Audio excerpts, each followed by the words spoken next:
गुलाबी रंग अभय को बढ़ाता है, भय से छुटकारा दिलाता है, आध्यात्मिक शक्तियों का जागरण करता है। गुलाबी रंग, गुलाबी रंग का श्वास लें।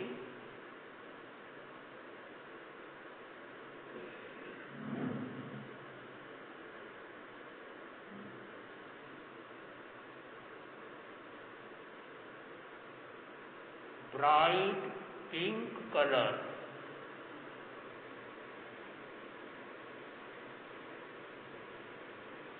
अनुभव करें श्वास के साथ गुलाबी रंग के परमाणु भीतर प्रवेश कर रहे हैं। आनंद केंद्र धीरे धीरे गुलाबी रंग के परमाणु से जगमगा रहा है, चमक रहा है, दमक रहा है। पूरे शरीर पर गुलाबी रंग का ध्यान करें। चारों तरफ गुलाबी रंग का वातावरण।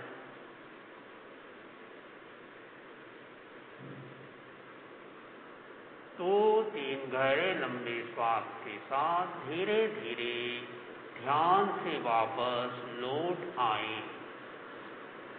ओम शांति। एक छोटे भजन के साथ आज का कार्यक्रम प्रारंभ। जाग रे मुसाफिर तू, नींद में क्यों सोया है।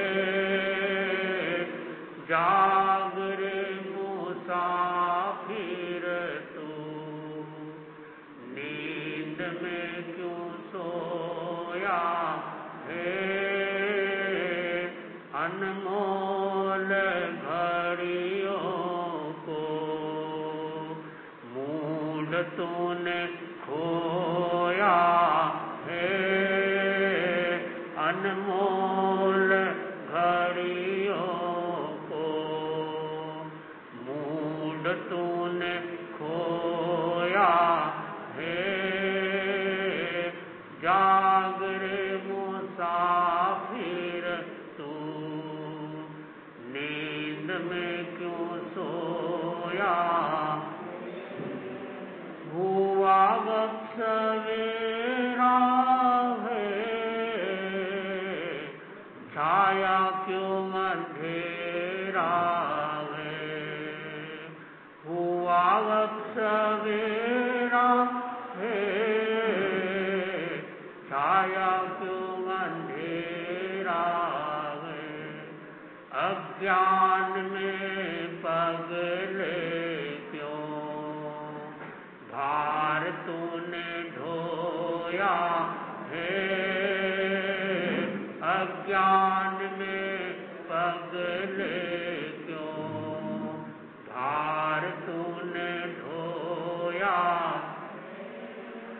जाग रे मुसाफिर तू, नींद में क्यों।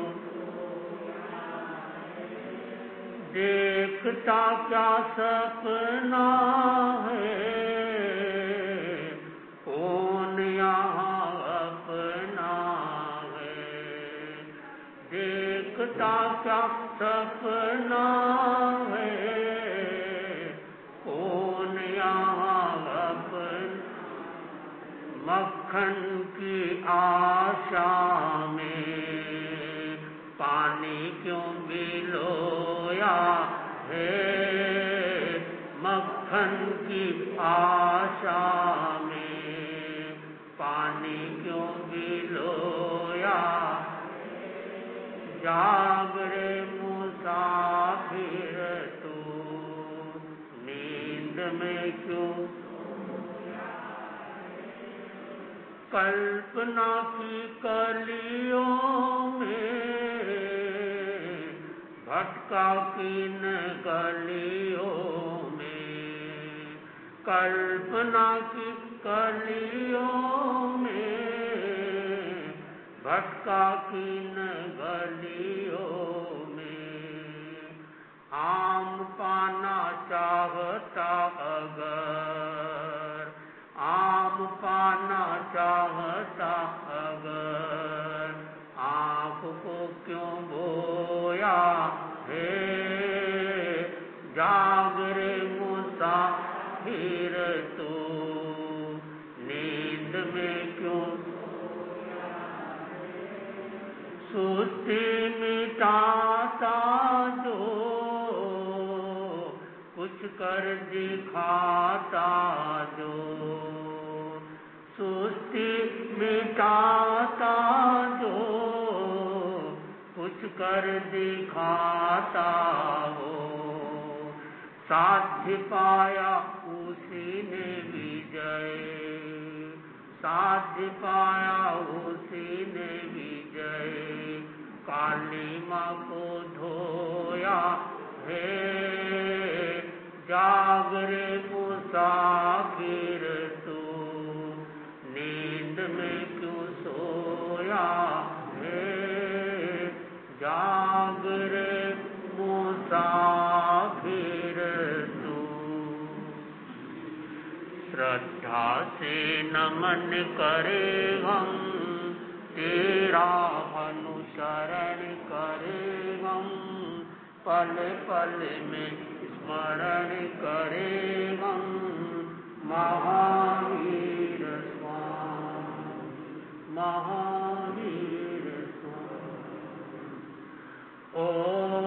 ओंकार बिंदु संयुक्तम नित्यं ध्यायन्ति योगिनः, कामदं मोक्षदं चैव, ओंकाराय नमो नमः, ओंकाराय नमो नमः।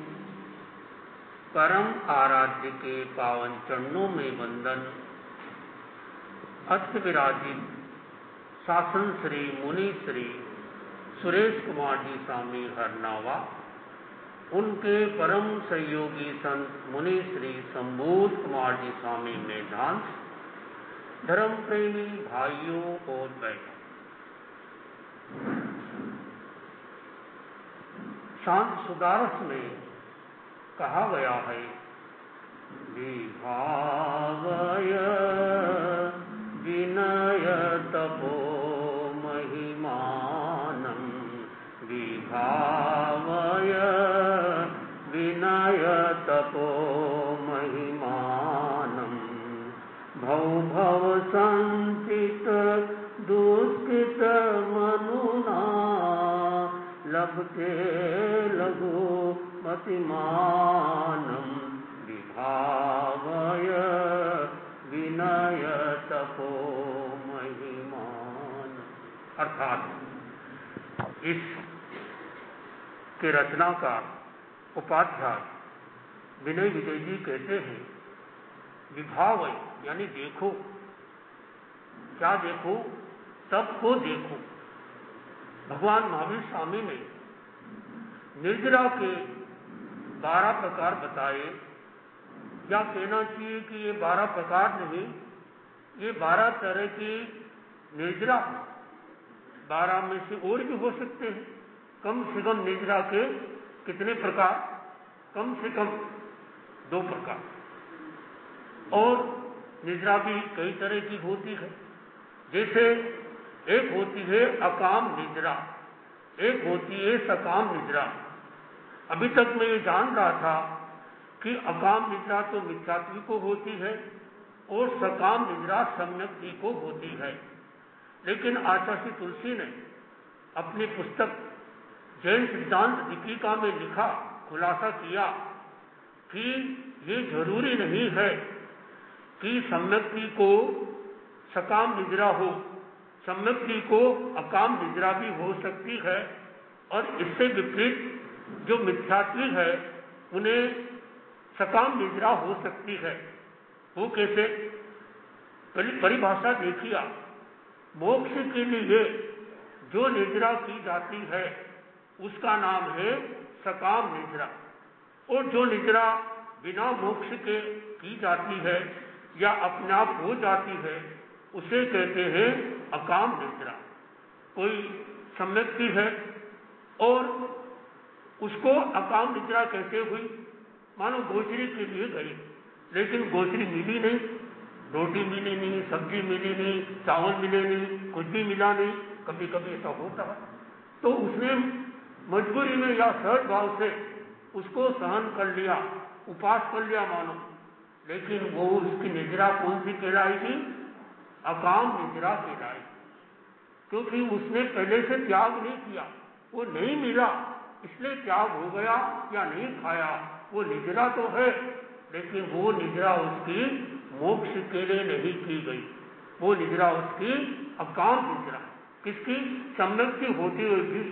नंबर 2, कोई मिथ्यात्वी है और मिथ्यात्वी ने कोई उपास कर लिया, सम्यक दर्शन नहीं, मिथ्यात्वी है और उसने उपास किया किस लिए? कि मुझे मुक्ति मिले, मुझे मोक्ष मिले, और उसकी निद्रा सकाम निद्रा कहलाई। तो दो निद्रा के दो प्रकार, सकाम निद्रा और अकाम निद्रा।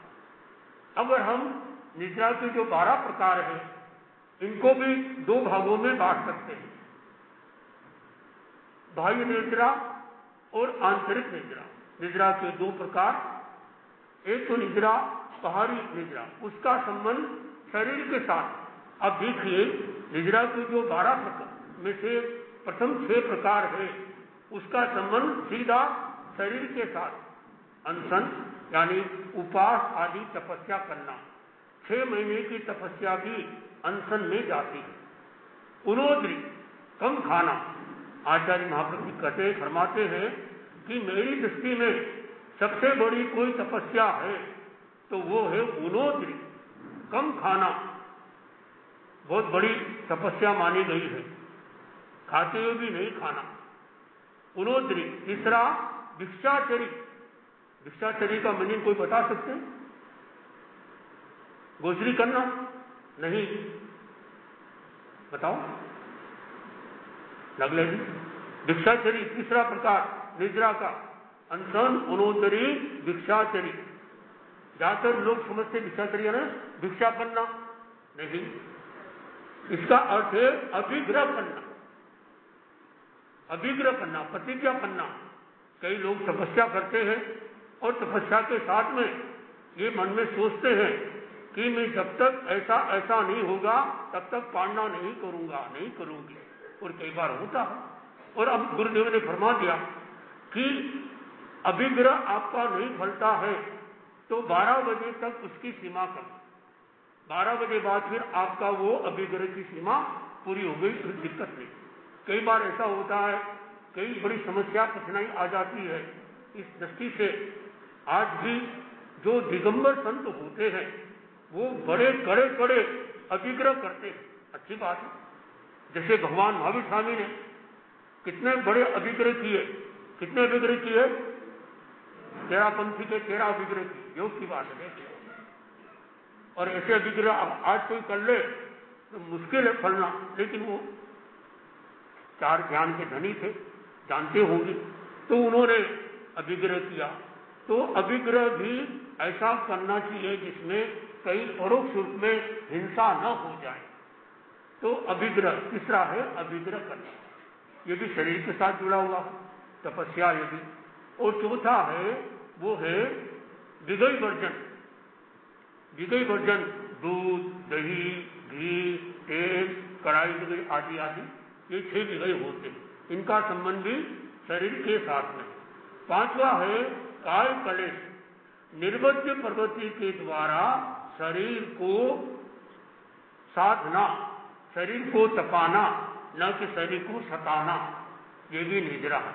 योगासन करना भी निद्रा है। एक समय था जब हमारे धर्म संघ में योगासन करने का निषेध माना जाए, बोले ये तो सावधि काम है, इसमें कहीं हिंसा होती है। लेकिन आचार्य महाप्रभु जी ने आगमों का अध्ययन किया और देखा भगवान महावीर स्वामी स्वयं आसन करते थे, योगासन करते थे। कौन से आसन में उनको केवल ज्ञान हुआ? याद है? पता है?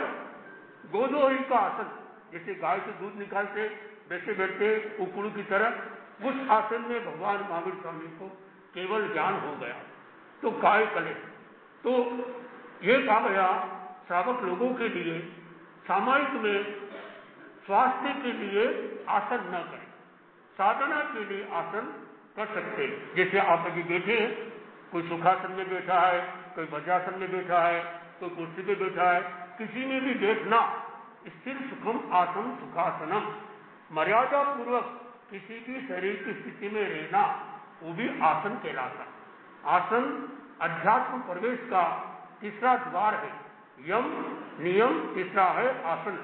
आज योग का अर्थ योगा हो गया, जबकि योग का 8 अंग थे।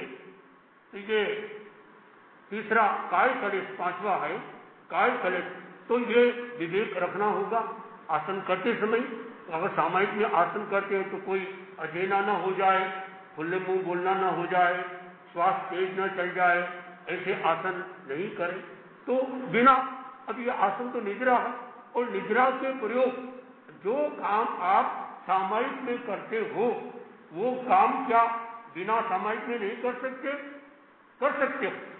आप स्वाध्याय करते हो सामायिक में, माला फेरते हो, प्रवचन सुनते हो, तो वो काम आप बिना सामायिक के भी आसानी से कर सकते हो। ये निद्रा। तो काय कलेश, तो ये देखना चाहिए।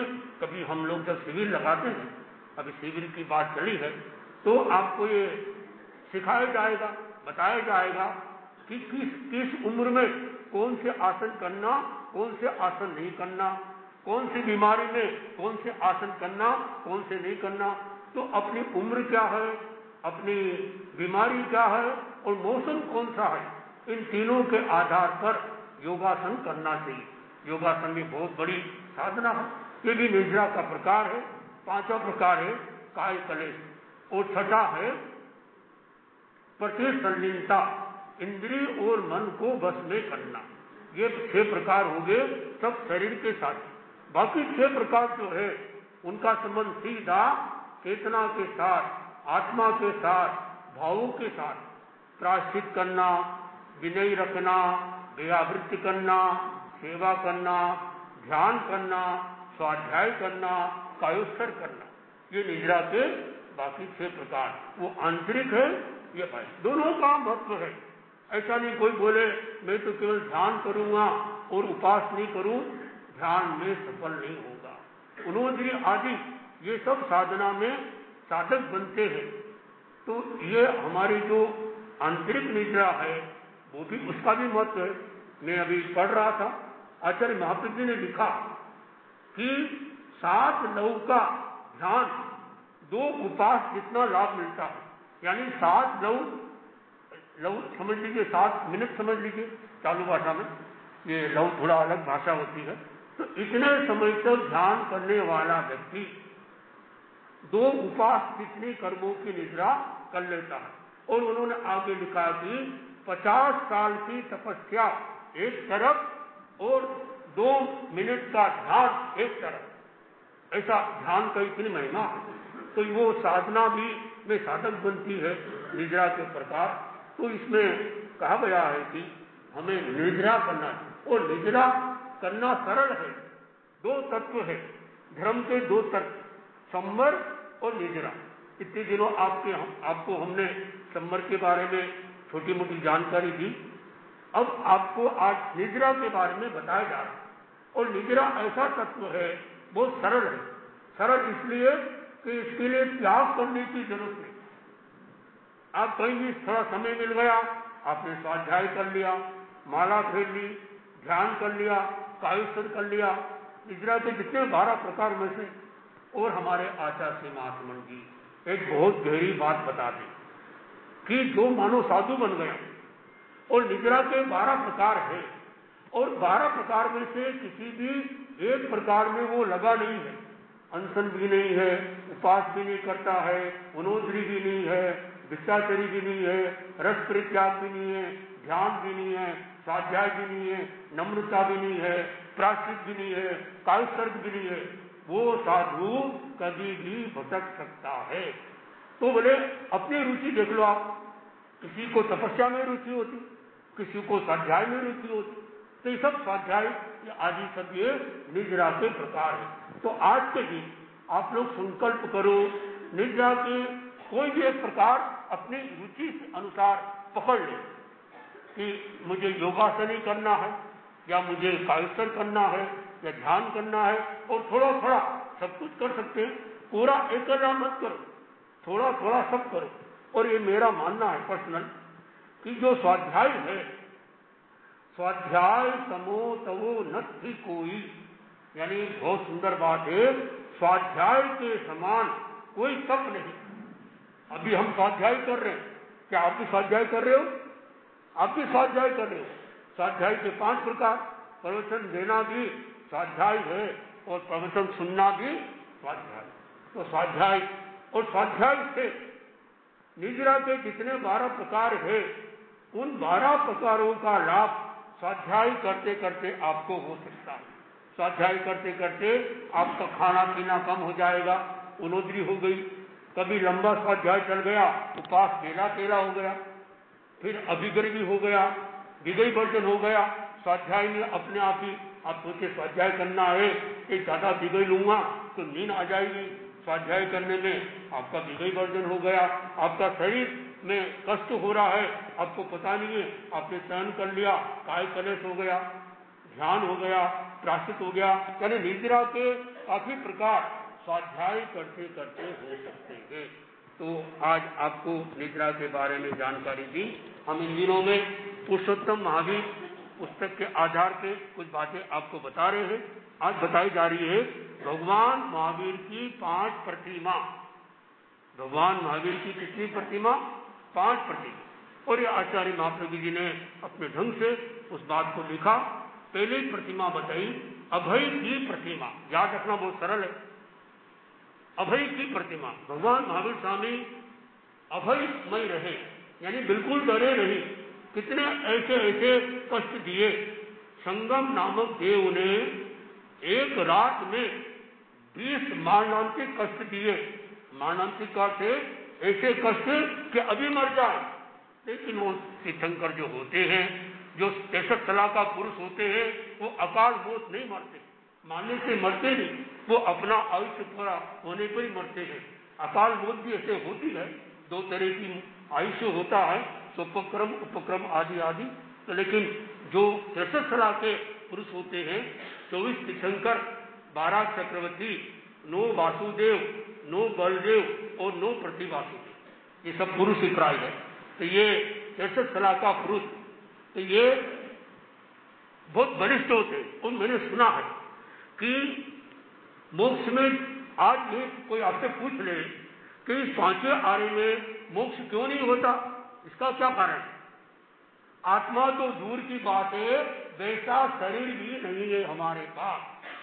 ब्रज ऋषभ नाराज ऐसा संग्रहण वाला शरीर चाहिए, बाहुबली जैसा शरीर, मजबूत शरीर जो सब तरह के कष्टों को सहन कर ले। और शरीर तो दुबला पतला कमजोर, फिर सहन होगा नहीं तो कहां से?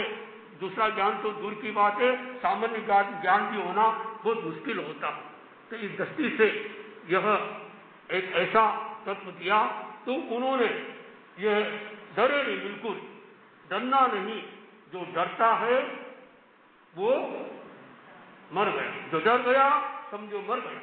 डरना नहीं और डराना भी नहीं। कई बच्चे जानते नहीं है, थोड़े किसी लोगों को अचानक डराते रहते और बहुत खुशी मनाते, वो नहीं जानते कि कितने सारे कर्म के बंधन हो जाते हैं। मजाक कभी बहुत महंगी पड़ जाती, मजाक भी देख के करना चाहिए। एक आदमी घर में आया और सोचा मेरी घरवाली 3 बजे ऑफिस से आती है, वो 10 मिनट पहले आ गया और उसने क्या किया, मुंह के ऊपर में एक मुखौटा पहन लिया भूत जैसा।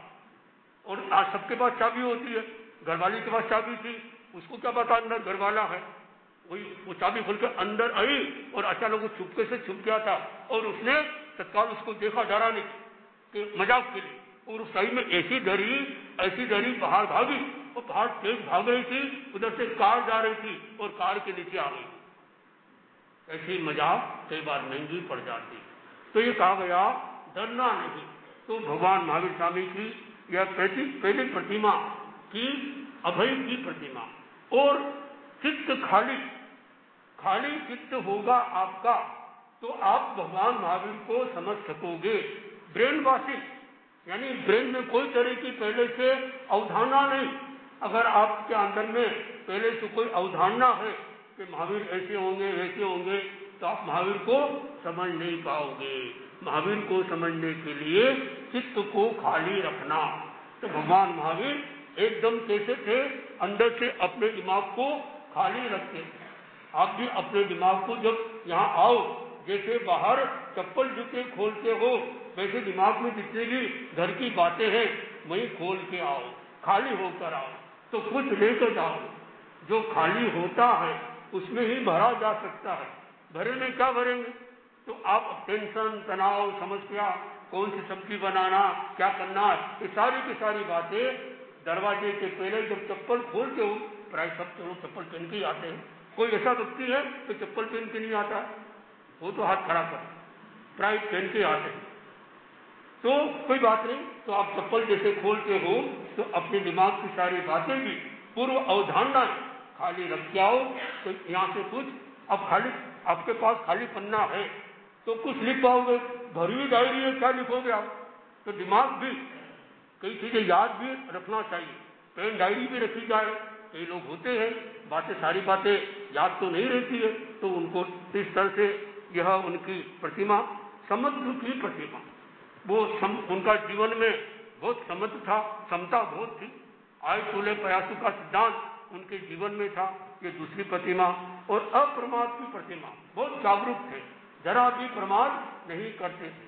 और पुरुषार्थ की प्रतिमा, बहुत पुरुषार्थ किया उन्होंने, परिश्रम किया कि कैसे न कैसे जब तक मुझे बुद्धि प्राप्त न हो जाए तब तक मैं इस शरीर की सार संभाल नहीं करूंगा।